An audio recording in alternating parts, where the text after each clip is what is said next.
And of course, finger pointing continues to be the rage following the African bank saga. Guns have been aimed at the National Credit Regulator. It's been accused of napping on the job that's supposed to regulate the treatment of consumers in terms of reckless lending. But the NCR came out fighting in Parliament last week as it stood by its actions in relation to African Bank.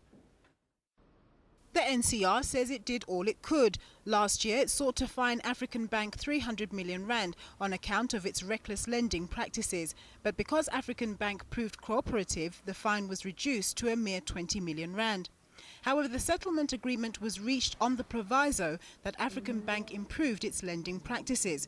But recent events, which now show the bank has bad debts in the region of 17 billion rand, suggest African Bank didn't stick to its side of the bargain. But some argue that the expectations placed on the NCR are unfair given its lack of resources.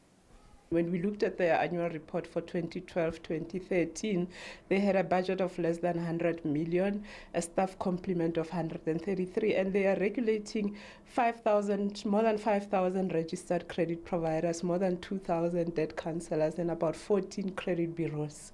And this is a 2 trillion industry that they have to regulate. So to be proactive, you need a lot of investigators, you need a lot of money to be able to go in and look at what is happening. Magauta says different credit providers use different affordability criteria in deciding whether to give out loans. She says a more standard system is needed for determining affordability.